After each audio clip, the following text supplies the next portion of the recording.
Welcome, everyone. If you're an agriculture student in India, then you absolutely know about this powerhouse pulse. Today, we are going to break down everything you need to know about black gram, also known as erdbean. We'll cover everything from the science to the on-field strategy. So, let's get into your complete guide. All right, so what are we covering in this guide? Let's take a quick look. First, we'll have an introduction to black gram. Second, we'll understand the plant and its needs. Third, we'll cover the essential cultivation practices. Fourth, we'll look at varieties and cropping systems. And finally, number 5, we'll discuss protecting your crop. हमने इस guide को एक complete chapter की तरह structure किया है ताकि आपको सारी इन्फॉर्मेशन एक ही जगह बिल्कुल आसानी से समझ आ जाए. Kicking things off with Section 1, Introduction to Black Gram, the Powerhouse Pulse. तो चलिए इसके इंट्रोडक्शन से ही शुरुआत करते हैं. देखिए, ब्लैक ग्राम सिर्फ एक दाल नहीं है. ये किसान के लिए और उसकी जमीन के लिए, दोनों के लिए एक असली पावर हाउस है. 25%. That's the protein content. ये एक नंबर ही काफ़ी है ये बताने के लिए कि उड़द दाल हमारे लिए इतनी इंपॉर्टेंट क्यों है. इतना हाई प्रोटीन कंटेंट इसे इंडियन वेजिटेरियन डाइट का एक कॉर्नर स्टोन बना देता है जो हमारे बॉडी की बिल्डिंग और रिपेयर के लिए ज़रूरी न्यूट्रिशन प्रोवाइड करता है. But it's so much more than just dal. It's used for badi, papad, dosa and idli.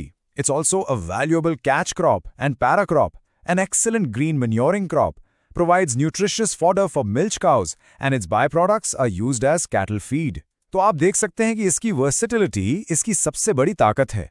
Catch crop का मतलब होता है कि इसे दो मेन फसलों के बीच के कम समय में आसानी से उगाया जा सकता है.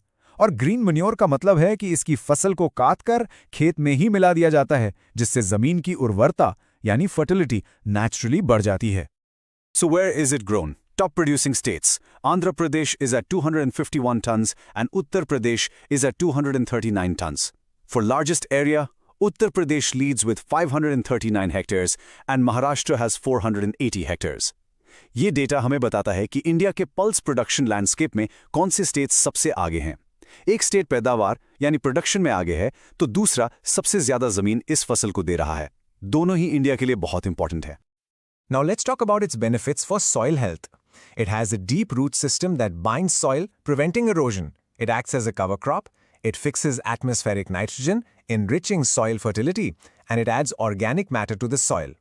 So basically आप इसे एक soil doctor समझ सकते हैं. इसकी जो गहरी जड़ें हैं वो मिट्टी को टाइटली बांध कर रखती हैं जिससे सॉइल इरोजन रुक जाता है. पर सबसे कमाल की बात है नाइट्रोजन फिक्सेशन. आसान शब्दों में समझें तो उड़द के पौधे की जड़ों में छोटी छोटी गांठ हवा से नाइट्रोजन खींचकर उसे फर्टिलाइजर में बदल देती हैं. तो ये पौधा अपने लिए और अगली फसल के लिए जमीन में एक मुफ्त की फर्टिलाइजर फैक्ट्री चलाता है. Okay, now that we know its benefits, let's move on to the plant itself and its needs. We'll be covering its ideal climate, soil, and classification. किसी भी फसल की सफल खेती के लिए ये जानना बहुत ज़रूरी है कि उसके botanical aspects क्या हैं और उसको कैसा मौसम और मिट्टी चाहिए. Let's look at the classification. First, Vignamungo var, Niger. This is early maturing and has bold black seeds.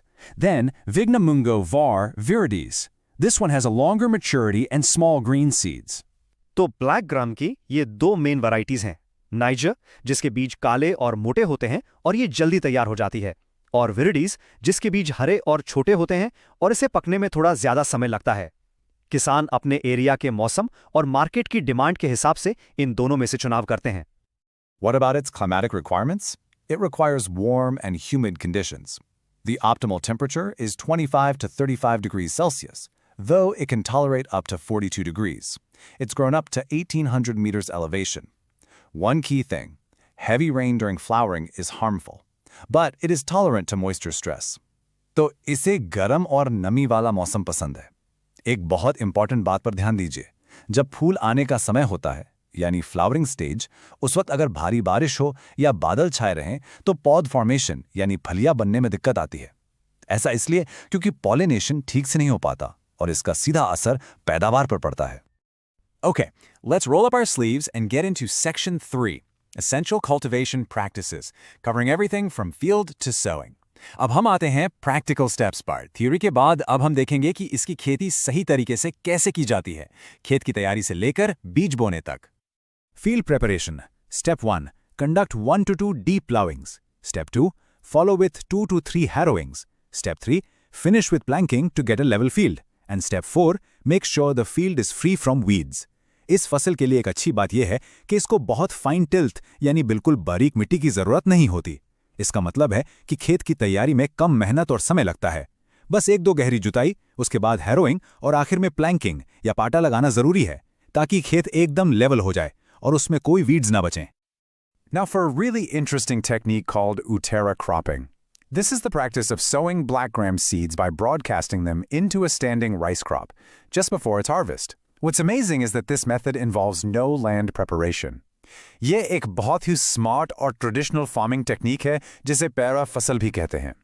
जब धान की फसल खेत में तैयार खड़ी होती है, उसकी कटाई से ठीक पहले किसान उसमें उड़द के बीज छिड़क देते हैं। इससे खेत की अलग से जुताई नहीं करनी पड़ती और धान के खेत में जो नमी पहले से मौजूद होती है, उड़द के बीज उसी का इस्तेमाल करके उग जाते हैं। इससे टाइम और पैसा दोनों की बचत होती है।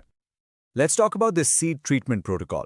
First, treat seeds with a fungicide like Bavistin or Dithane M45 at 3 grams per kilogram. Alternatively, you can use Trichoderma viridi at 5 grams per kilogram.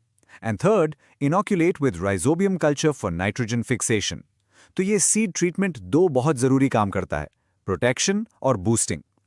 पहला स्टेप, फंजिसाइड से ट्रीटमेंट बीज को मिट्टी से होने वाली बीमारियों से बचाता है। और दूसरा स्टेप, राइजोबियम कल्चर से इनोक्यूलेशन, ये उस फायदेमंद बैक्टीरिया को बीज से जोड़ देता है जो आगे चलकर नाइट्रोजन फिक्सेशन का काम करेगा। सोच के देखिए, एक से बीमारी से बचाव और दूसरे से नेचुरल फर्टिलाइजर का boost. Okay, let's talk numbers with this seed rate and spacing guide. For the Kharif season, row spacing should be 30 to 45 centimeters with a seed rate of 15 to 20 kilograms per hectare. For Rabi or summer, the spacing is tighter at 20 to 30 centimeters with a higher seed rate of 30 to 40. And for Uttara cropping, it's broadcast with a seed rate of 30 to 50 kilograms per hectare. In numbers के पीछे एक simple सा logic है। आप देखेंगे कि खरीफ यानी बारिश के मौसम में बीज कम लगता है और स्पेसिंग ज़्यादा होती है। ऐसा इसलिए क्योंकि बारिश में पौधे का ग्रोथ बहुत तेज़ी से होता है, तो उसे फैलने के लिए ज़्यादा जगह चाहिए। जबकि गर्मियों में ग्रोथ थोड़ा कम होता है, इसलिए पास प्लांटिंग करते हैं और बीज भी ज़्यादा इस्तेमाल होता है।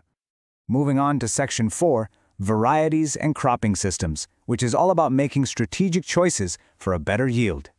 चलिए, अब बात करते हैं स्मार्ट चॉइसेस की।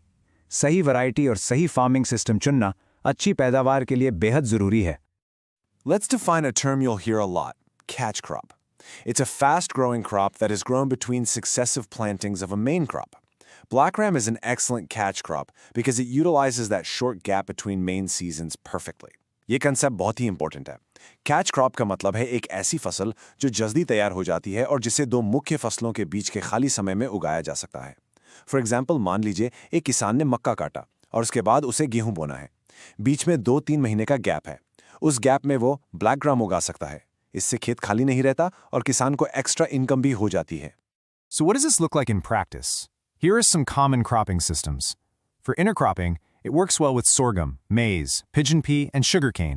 For rotations, you can see systems like paddy, potato, black gram, or maize, wheat, black gram. Intercropping का मतलब है एक ही खेत में एक साथ 2 या 2 से ज्यादा फसलें उगाना। उड़द को ज्वार, मक्का या अरहर के साथ उगाने से कई फायदे हैं। एक तो ये जमीन को कवर करके वीड्स को कंट्रोल करता है और दूसरा, इससे किसान को एक ही सीजन में 2 फसलों से इनकम मिलती है। अगर एक फसल खराब हो भी जाए तो दूसरी से नुकसान कम हो जाता है। Choosing the right variety can make or break your harvest. Let's look at some popular ones at a glance. Punt U19 matures in 75 to 85 days, yields 10 to 12 quintals per hectare, and its key trait is that it's yellow mosaic virus resistant. Punt U30 is resistant to powdery mildew. T9 is well suited for summer and spring seasons. And Pusa I is also yellow mosaic virus resistant. ये table research की importance को highlight करता है। सही variety का चुनाव करना आधी लड़ाई जीतने जैसा है। जैसे अगर आपके एरिया में येलो मोज़ेक वायरस की समस्या है तो पंट U19 या पूसा आई जैसी रेजिस्टेंट वैरायटी लगाने से आपका पेस्टिसाइड पर होने वाला खर्चा बच जाएगा और फसल भी सुरक्षित रहेगी। And that brings us to our final section. Number 5, protecting your crop, which is all about managing pests, diseases, and weeds. फसल को बोना और बड़ा करना एक बात है, लेकिन उसे कीड़े, बीमारियों और weeds से बचाकर हार्वेस्ट तक सुरक्षित पहुंचाना सबसे जरूरी काम है। So how do we feed the crop? Let's talk nutrient management. The basal dose is 20 kg of nitrogen per hectare and 40 to 60 kg of P2O5 per hectare. For micronutrients, an application of sulfur and molybdenum is beneficial. And for enhancers, seed treatment with rhizobium and PSB culture is key. यहाँ एक सवाल उठ सकता है कि जब ये फसल खुद नाइट्रोजन बनाती है तो हम उसे 20 केजी नाइट्रोजन अलग से क्यों दे रहे हैं? वेल, ये एक स्टार्टर डोज है। शुरुआत में पौधे की जड़ों में नाइट्रोजन फिक्सिंग नोड्यूल्स बनने में थोड़ा टाइम लगता है, इसलिए हम शुरू में थोड़ा सा नाइट्रोजन देते हैं ताकि पौधे को शुरुआती बढ़वार के लिए एनर्जी मिल सके। जब तक ये नाइट्रोजन खत्म होता है, पौधे की अपनी नाइट्रोजन फैक्ट्री पूरी तरह काम करना शुरू कर देती है। This next point is absolutely crucial. The critical period for weed competition is the first 30 to 40 days after sowing. ये लाइन बहुत ज्यादा इंपॉर्टेंट है। इसका मतलब है कि बीज बोने के बाद जो पहले 30 से 40 दिन होते हैं वो फसल के लिए सबसे नाजुक होते हैं। अगर इस समय में आपने खेत से वीड्स या खरपतवार को कंट्रोल कर लिया तो फसल को एक सॉलिड हेड स्टार्ट मिल जाती है और वो इतनी मजबूत हो जाती है कि बाद में आने वाले वीड्स से खुद ही कंपटीशन कर लेती है। Every crop has its enemies. Here are some common threats and their controls. For Cercospora leaf spot, the symptom is angular brown or red spots on leaves, and the control measure is to spray Indofil M45. For root rot, you will see a yellowing of the leaves, and the control is seed treatment with Thyram. For white fly or jacids, they damage the crop and spread viruses. The control is to spray Malathion or Dimethoate. इस table में एक चीज पर गौर कीजिए, white fly या सफेद मक्खी। ये कीट दो तरह से नुकसान करती है। एक, ये पौधे का रस चूसकर उसे कमजोर करती है, और दूसरा, ये येलो मोज़ाइक वायरस जैसी खतरनाक बीमारी को एक पौधे से दूसरे पौधे तक फैलाती है। इसलिए इसको कंट्रोल करना डबल फायदा देता है, डायरेक्ट डैमेज भी रुकता है और बीमारी का फैलना भी। After all of that science and strategy, we come to a rather sobering number, 419 kilograms per hectare. That is India's average productivity. यह नंबर हमें एक चैलेंज देता है। इतना सब कुछ जानने के बाद भी हमारे देश में ब्लैक ग्राम की एवरेज प्रोडक्टिविटी या औसत पैदावार सिर्फ 419 kg per hectare है, जो कि काफ़ी कम है। And this brings us to our final question, which is really a challenge for you. With improved varieties and scientific practices, how can we significantly increase the national yield of this vital Indian pulse? तो ये सवाल मैं आप सबके लिए छोड़ रहा हूँ। अब जब आपके पास बेहतर वैरायटीज और साइंटिफिक खेती की सारी जानकारी है, तो सोचिए हम इस अनमोल दाल की नेशनल पैदावार को बढ़ाने के लिए क्या कर सकते हैं। Remember, your knowledge is the solution to these real-world agricultural challenges. Thank you.